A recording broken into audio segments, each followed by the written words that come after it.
Welcome to Business Unveiled Podcast. This is the place where we help overwhelmed, time-starved entrepreneurs like you make the profitable shifts to get more done and get more out of life.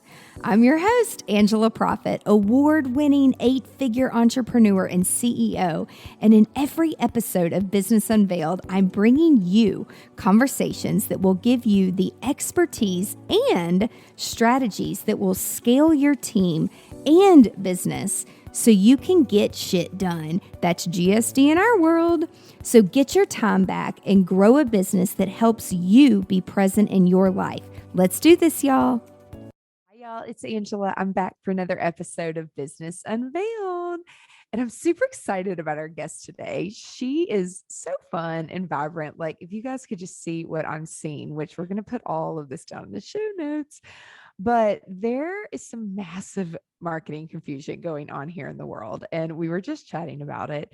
And so I want to bring her on and share some of the amazing things that she's been working on. Her company, they know their numbers. And that is important because not everyone that I talk to talks about this. And it's really important to understand your numbers. And if you should want to grow your company. So Margy, welcome to the show today.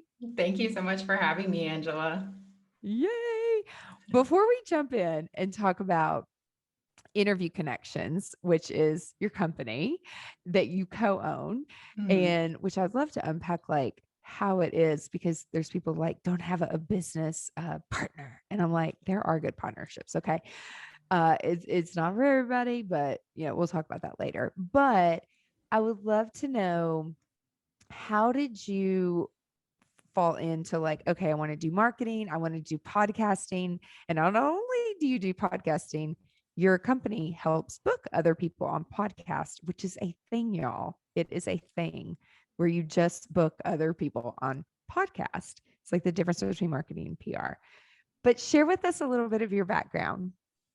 Yeah, so it's sort of a random niche that I found myself in, and it's so funny because I'm like the type of person who like wants a plan. So I was like very stressed as like a late teen, early 20s, mid 20s of like, what is my path? Like, I had done well in school, but I hadn't really like connected the dots of how to monetize what I was good at and what I enjoyed.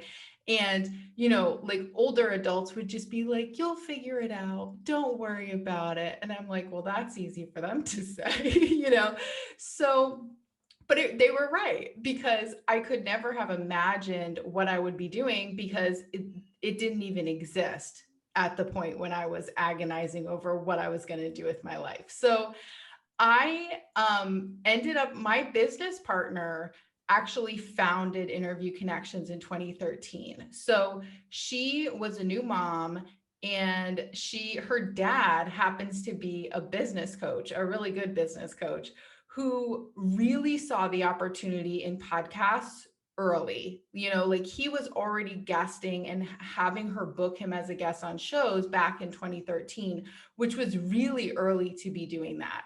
People had podcasts, but people weren't pitching. And so even if you pitched a big show, the host would be like, oh my gosh, that's so cute. Okay. Like someone's pitching me, which like as the host of a good show now, that you're inundated with pitches. But at that point, it was like nobody knew what this was. But Jim Palmer, Jess's dad, really did. So he was like, she wanted to work from home. So he said, I'll help you start a VA business. I'll be your first client. I'll refer my clients to you. So that's how it started, as a VA company. And then he helped her niche down, because one of the main things she was doing was booking him as a guest on other people's podcasts to help him get clients, gain visibility, and build the audience for his own podcast. So that evolved into, going from an hourly VA to, designing these packages around guaranteed bookings, which was very brave because she was guaranteeing something in the beginning that she wasn't 100% sure she could deliver, But as it turned out, it worked. It worked really well and it took off. So that was 2013. I came on in 2016 as an independent contractor. And Jess, my business partner, and I had worked together at a previous job going door to door for the environment. And she was hiring remote contractors, and I hated being an employee. Every job I had, I was like miserable. I always thought everything was like so mismanaged. And I didn't want to leave the house because I was like, I don't understand why I have to commute and I can't just do things when I want to. So an opportunity to be a contractor was like, oh, perfect. This is so much freedom. And then I became the first employee in 2017 and then equal co-owner in 2018. And so fast forward now, we are a multiple seven-figure agency, and I'm the CEO and co-owner, and Jess is the president. But like, what an amazing story where it's like, okay, I'm going to start here and start here. But like very quickly, you clearly showed your value of like, okay, I'm on board with this because I'm going to do my work and my job and what I need to do like around how you want to live your life. Like just the quality of life. And Yeah. I think even the pandemic taught us so much about quality of life. Yeah. And so many people who are like, I'm going to get in my car and drive an hour to work and 2 hours home because of traffic every day, wouldn't think twice now about, no, hell no, I'm going to stay at home and I'm going to do my job from home because I actually do it better and it saves me 3 hours. So Yeah. it's to me crazy how a pandemic or something where a lot of people think it was really bad, and I'm like, oh no, it's doing so much good for our Yeah. world. Like, let's see the bright side because there are good things that like come out of these things. And like you said, I love how you said, like, when I went to school, the shit we're doing now, it didn't even exist. Like it Yeah. wasn't a thing. And so evolving and pivoting over time, I don't know. It's just it's so exciting. And so like we were talking before we started recording, how like we build courses for people and they want to be on podcast and they want to speak. And they assume because I have a podcast and I speak that, well, don't you just do that? And can't you just do that? Yes, we can. However, when you go to a company that actually does that, you're going to get so much more of a return. And I think that even like partnering with branding agencies, influencer agents, like other people who I get it because we have some clients where they've worked with so many different marketing agencies and they've never been really taken care of quite the way that we're small, we're boutique for a reason. I like people to feel like they are my only client. I do. No, Mm-hmm. it's not realistic at all. But it's like really educating them on, okay, we are amazing at this thing, but we can partner, with other people. So do you guys do that? Do you have a lot of marketing agencies like now reaching out to you guys saying like, can we get a person or a VA that specifically that is their sole focus, is to get them out there on social media, engage, find those opportunities. But you guys have way more relationships because you're out there finding those opportunities every day for people. So is that like your ideal client audience of where you guys partner with people, or do you guys have people reaching out to you?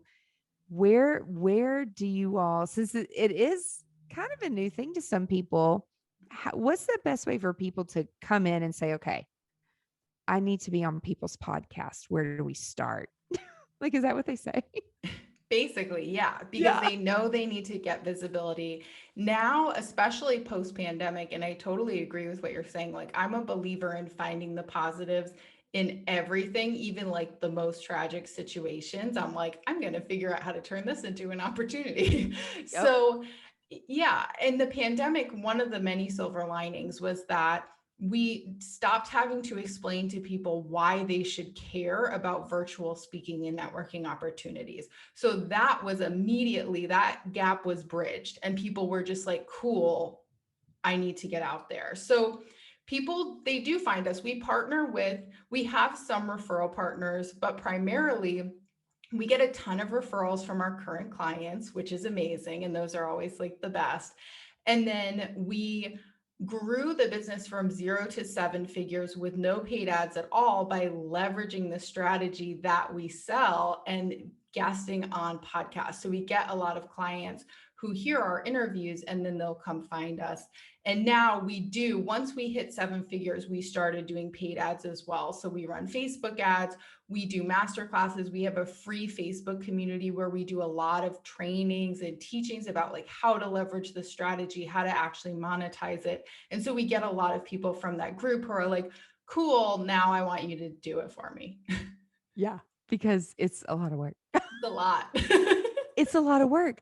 Yeah. And like, that's what people don't realize. Like, there is oh my gosh, I was just talking to a guy earlier and he was hilarious because he's like, those companies that are like fly by the seat of my pants.com express overnight kind of thing, where it's just like, oh, we need to do this. So let's just fly by the seat of our pants.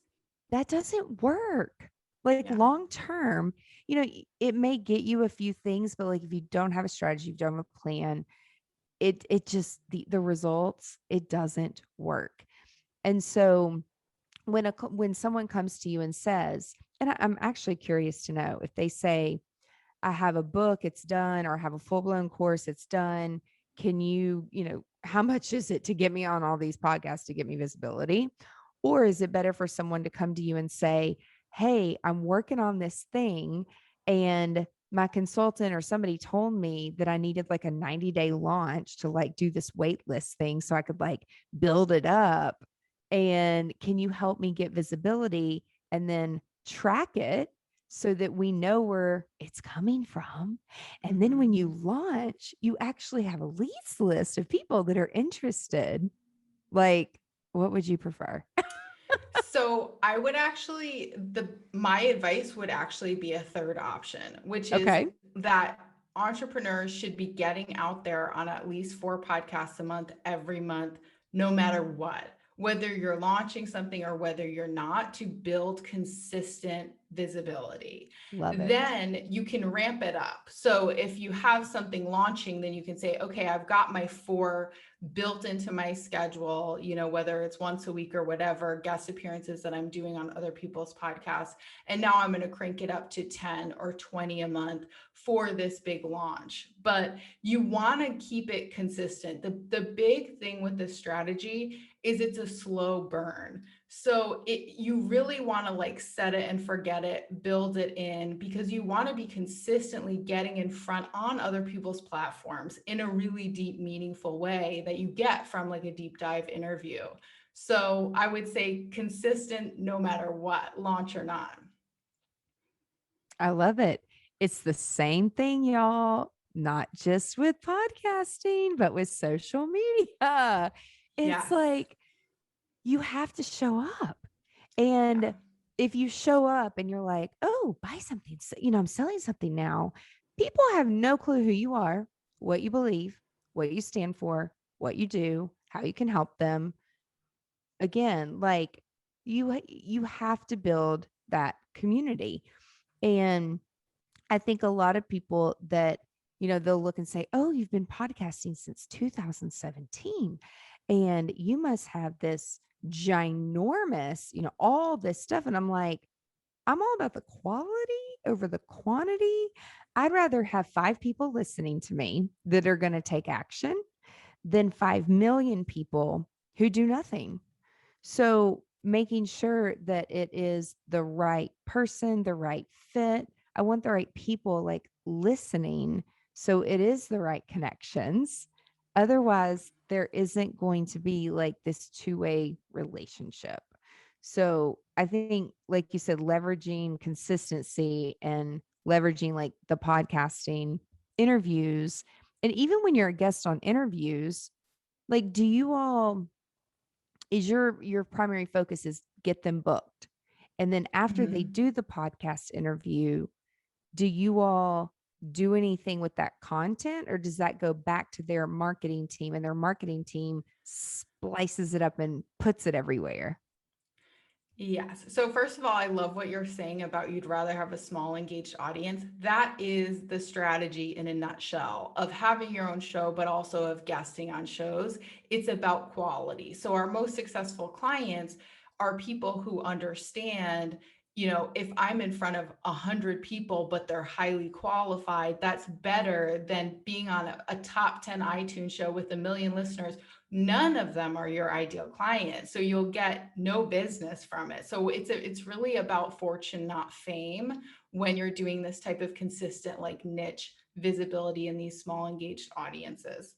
So we Yes. do a lot of work before we start working with people to really understand their messaging. We also do some coaching around like messaging and vision to make sure that they have it right. So we do some tweaking with them so that what they're saying will really resonate with people. We audit, we do like our team is like on the phone with them every month auditing interviews. Okay, this was really good. Your call to action was a little bit confusing. Let's simplify it so listeners. So we do a lot of like hand holding with the actual monetization of it. But the other thing, so when they do go live, we do share like our client interviews, but it's really on the client to have their team or whoever repurpose the content into a bunch of little pieces, share, promote. The reason it's important for them to be doing that is because it's not just about visibility, it's also networking, right? This connection with the host is so valuable. These hosts like you are incredible entrepreneurs who our clients need to know and be connected with.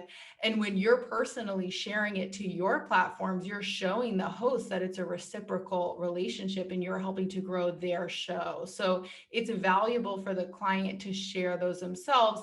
And then their current audience is seeing, wow, this person's like out there as an expert and on all these different shows all the time. So sometimes you'll convert someone from your own audience with a podcast interview on someone else's show that you've shared out on your platforms because your audience gets to know you in a new way.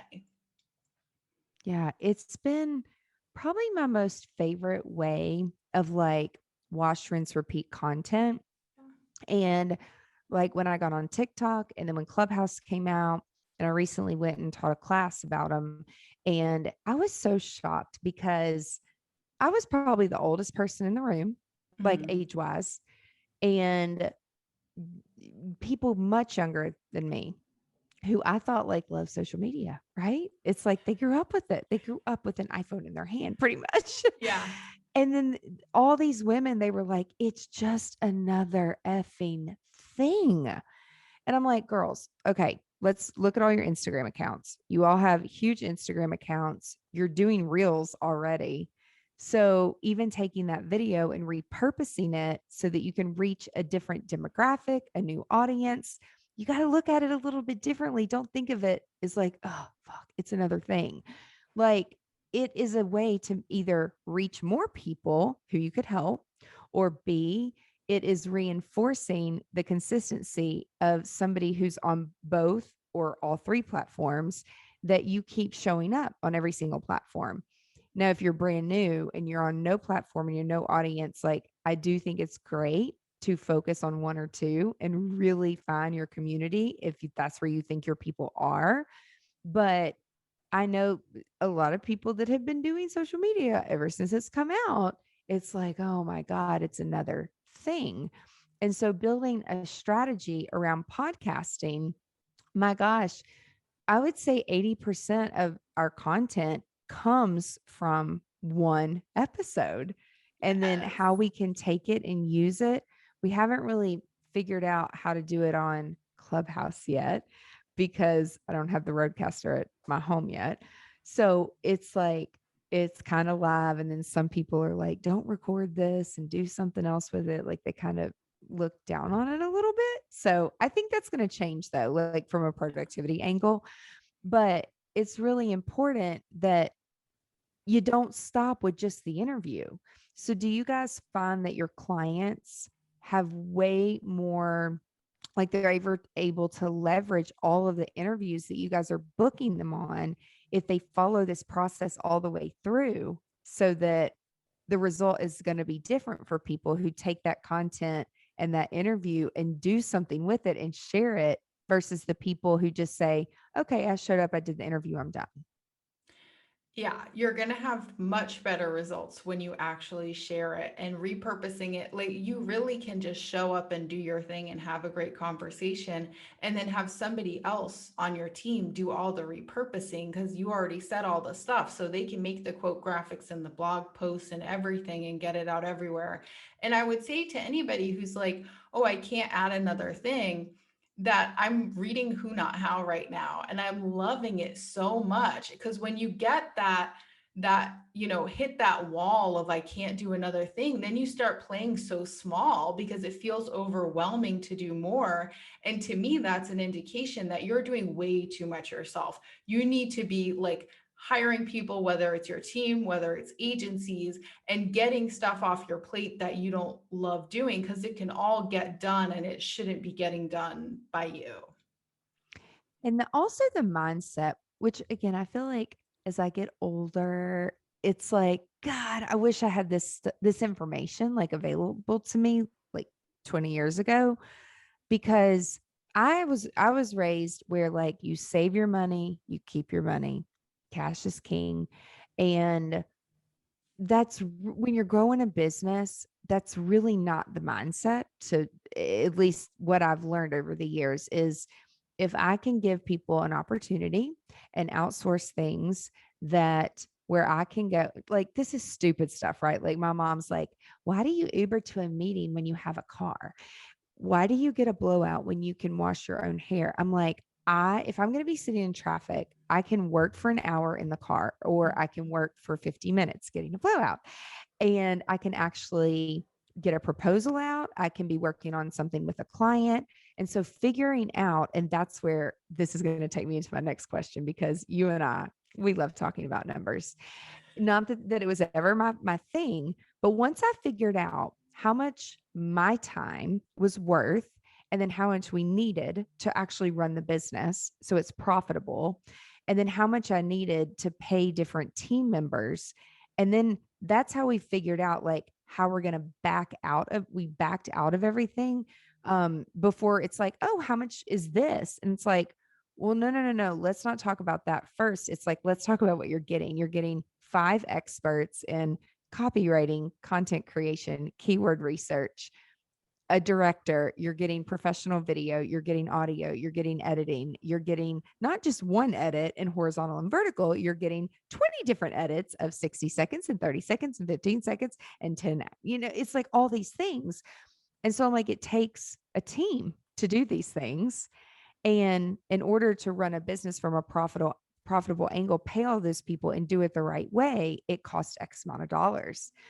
But until I knew that, I didn't know that it was okay for me in the middle of the day to go get a blowout and take an Uber and spend $100, versus where in those hour and a half, I could potentially make 5 to 10 grand because of what I'm working on. So it's like how to work smarter, not harder. But I never would have felt comfortable until I knew my numbers. So I know for you all, it like you really knew your numbers and it completely transformed your business. So what was it? And I mean, again, to me, it's like such simple little things, but if you're not empowered with this information, then you, especially women, we do it. We second guess, like, should I have spent that money? Should I do now? It's like, I know we have this much for our education budget. Yes, I'm going to that conference. Yes, I'm buying that NFT from Gary Vee because I want to go to that thing. I don't care if I need to get a crypto wallet to do it. That's in our education budget. And you can spend money a lot instead of blindly, and like feel good about it and feel good about what you're doing and how you're spending money in your business. So for you guys, like what transformed the business for you? I mean, so many things in terms of numbers. And that's like one of the big things that I brought to the business that was valuable was a huge focus on like actual numbers and deliverables. Because the biggest thing, especially early in business, people are like, I want to hit 7 figures a year. Like, okay, how much is that a month? And they don't know. And it's like, how are you going to hit that if you don't know that it's what, like 84,400 or something like that? But like as soon as I set the goal to hit 7 figures, I knew exactly how much per month that was. So part of it is like really treat your goals like you're serious about them. And what is the number? Like, okay, that's your yearly goal. What is that per month? How many clients at your current price point is that per month? Do you need to raise your prices? How many clients would that be then? Like, so just kind of playing with the numbers that way. And then also looking at your current numbers, because you need to know exactly where you're going numbers wise. And then you need to know exactly where you are in order to bridge that gap. And I think a lot of people are afraid to look at their numbers, especially if they don't look good. I love what you're saying about having a system. So using profit first is something that we actually started doing pretty recently. And I wish that we had done it seriously. Like when I start another business, I will use it like the first dollar that comes in will be going into those separate accounts. Like I will be doing profit first, because having organized cash flow. So like you're saying, you're making educated decisions. It's not like emotional, like I feel like this is a good investment and this isn't. It's like, okay, this is how much I have in my operating account right now. This is how much I have in payroll. Can I hire someone else, or do I need to be getting more out of the people that I have? Like it just allows you to be empowered. It also allows you to catch stuff really fast. So if you get a little cash flow issue and you're doing profit first or any cash flow management system, I can see immediately if our numbers are below what they should be and look at, whoa, what's happening here? Whereas it could have taken months before we had a system to really see that there was an issue. It is so important. And even like I want to, and you said like if I start another business, I will always do this first. And even like for us, because we were in hospitality for so long, and thank goodness I got into sales funnels and e-commerce back in 2013. Because if I had all my eggs in that one basket, then when the pandemic hit, it would have hurt a lot harder. It still hurt losing $1 million in revenue in like 72 hours or something. Yeah. But it's all in like, okay, how are we going to respond? How are we going to pivot? Can we take some of these things online? Can we take some of the money that was going to food and beverage and build out a digital platform? And so I kind of like shut down for a few weeks, Mm-hmm. and I just told my team, I'm like, I have to figure this out. Like I don't have the answers. So that's fine. We know that we're not going to have a choice to like shut down events and all these Yeah. things that we're doing and that we're a part of, but I'll figure it out. Like this isn't the first tragedy type thing that I just didn't know it was going to go for so long. Yeah. And unfortunately, it's like we plan, we replan. And then every time an event, like a live event's not happening or a digital event's not happening, that was impacting our bottom line. And so, but many years ago, I had a great accountant who was like, we are going to go to a different model. He's like, we're not going to do a big retainer and then pay me 30 days before. Like, we're going to spread it out over 12 months, like a normal business, not a seasonal business. Yeah. And I'm so grateful. I'm like, but no one else does that. No one. I can't do that. And he's like, I don't care what anybody else does. Everyone's situation is different. You are one person. You don't have two household incomes. You don't have a real job with some direct deposit. Like we have to figure out a business model to where you're not living like a squirrel and you're not stressed out because you're still working every month, aren't you?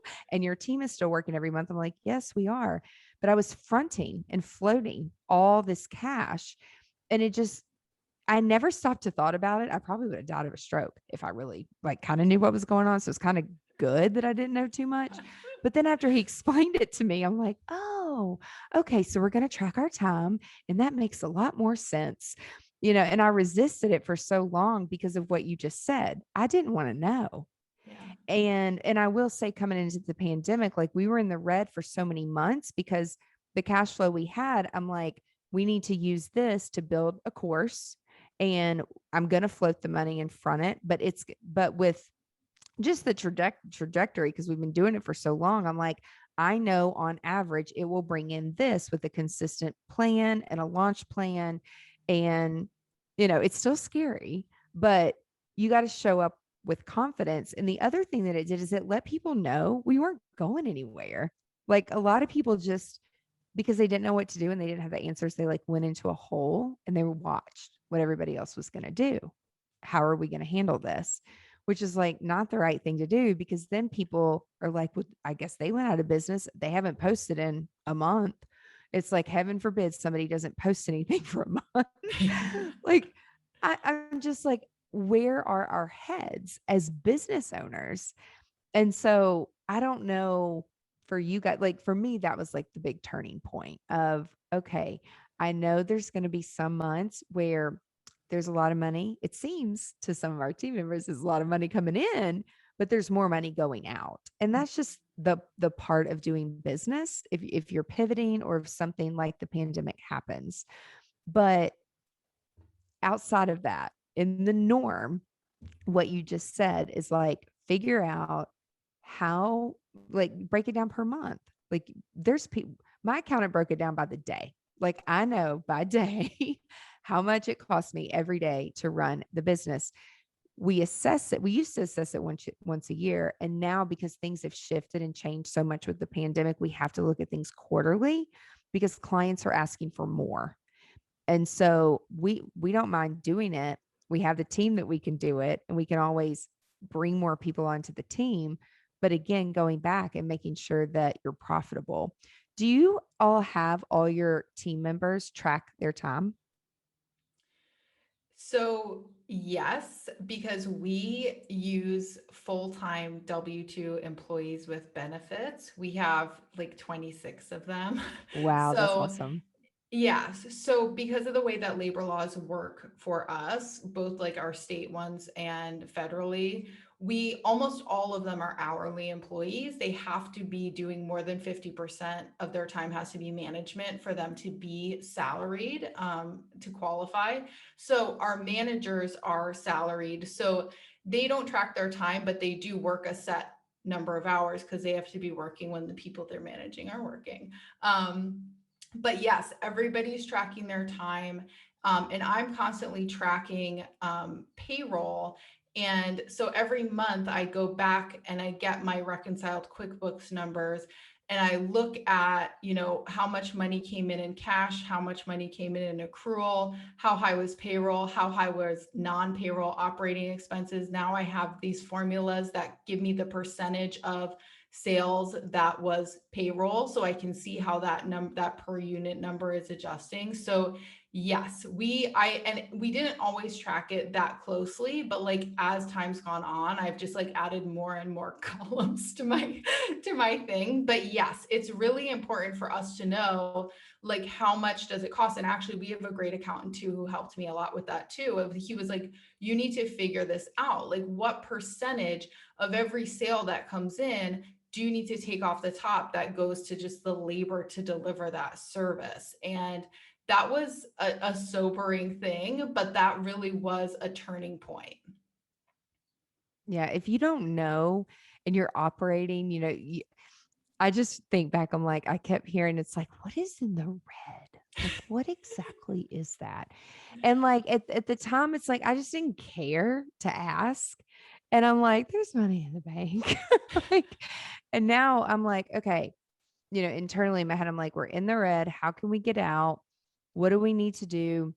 And oftentimes I find that some people that are selling courses that we work with and they're operating like this because they are investing a bit of their money up front to like pay for agencies like yours, where it's like, okay, I'm going to go invest in myself to get visibility, to build value with other people's audiences.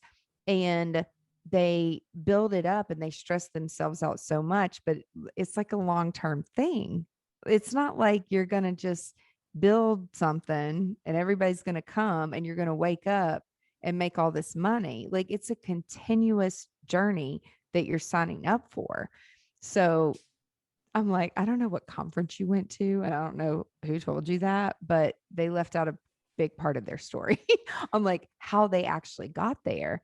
And so for anybody that wants to consistently show up, like you were saying, like to get started, what is something that you would tell them, like from a strategy perspective? Well, they should just reach out to you.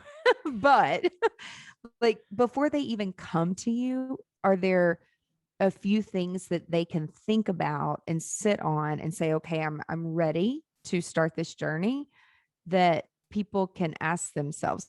Because I'm shocked when people come to us and say, can you run this? Can you do this? I'm like, well, hold on. What are the goals? What's your time frame? And like, what's the whole point of, like, what's your why? It's like, why do you need a website? What do you need your website to do for you? What's the experience you want?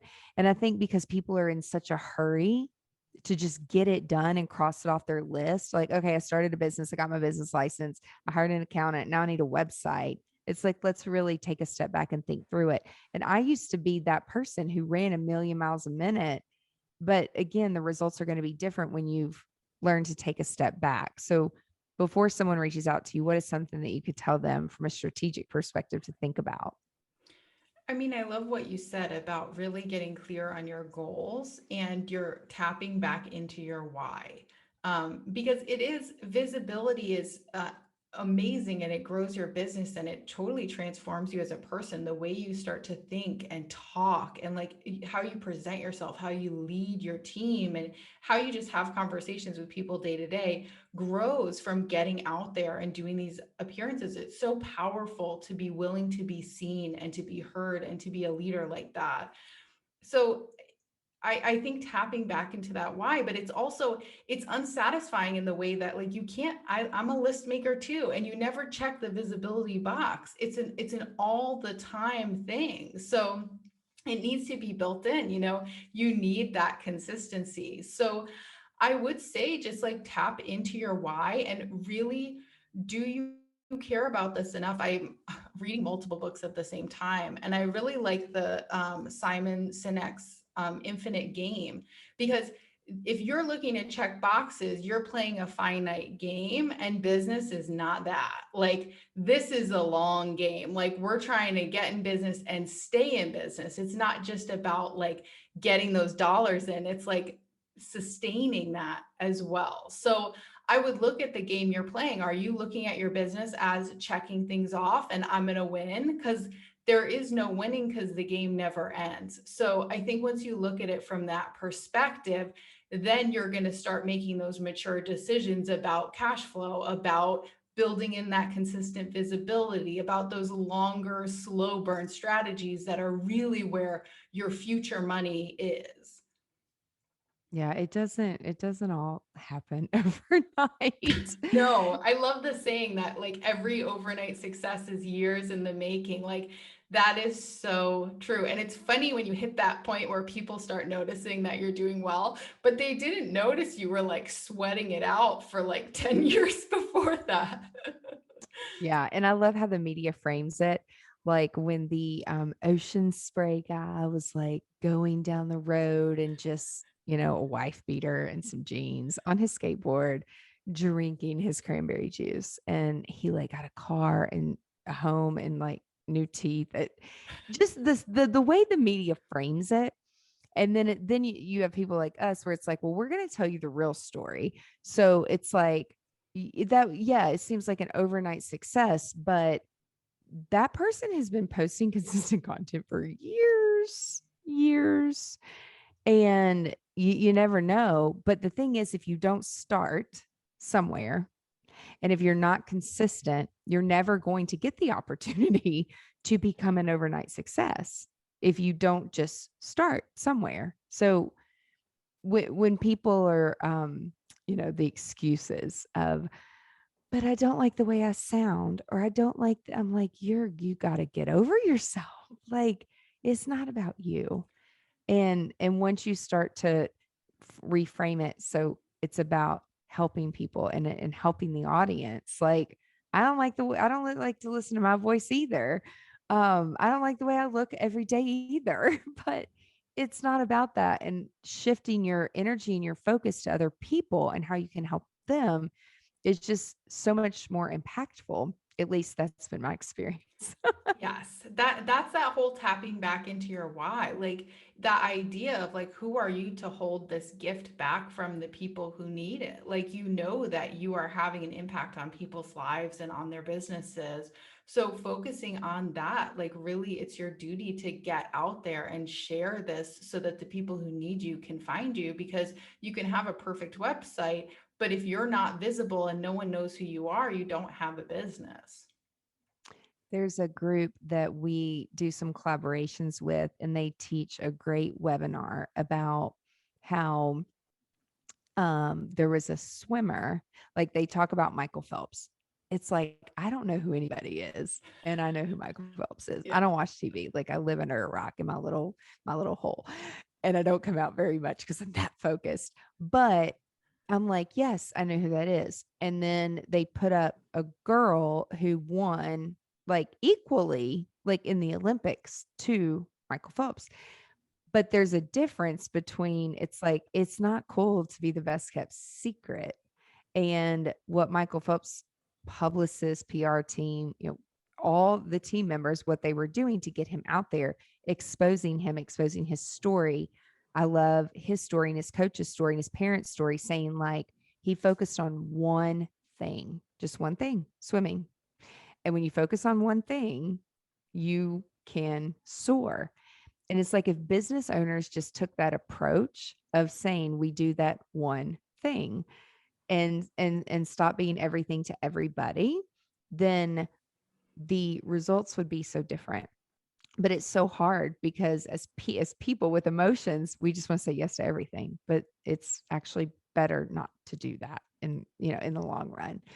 So if people want to connect with you and check out your business, which I feel like a lot of people listening need your business, where can they go and connect with you personally? And then where can they go to learn more about the business? So the best place to connect is our free Facebook community. You can find it at interviewconnections.com/group. And my business partner, Jess, and I are in there all the time. We do trainings every week. It's a really, really cool community of entrepreneurs, and they're sharing referrals and knowledge and all that. So that would be the best place. And then we also have our website, of course, interviewconnections.com. Awesome. And we'll put it all in the show notes. And this was so amazing and so helpful. Thank you so much for being here today. Thank you so much for having me. Awesome. And everybody that's listening, be sure to tune in next week for another episode of Business Unveiled. Bye, y'all.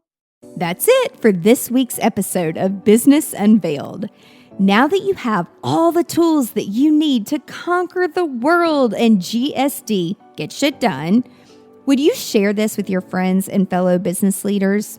One thing that would really, really help us and help new listeners is for you to rate the show and leave a comment in Apple Podcast, Spotify, Stitcher, or wherever you tune in and listen to Business Unveiled. You can check out the show notes at angelaprofit.com/podcast and link up with us on social media so you can share your biggest insights. And I want to know your aha moments. Until next week, remember, the profitable shifts and structures you're creating in your business help you be more present in your life. So get out there and GSD.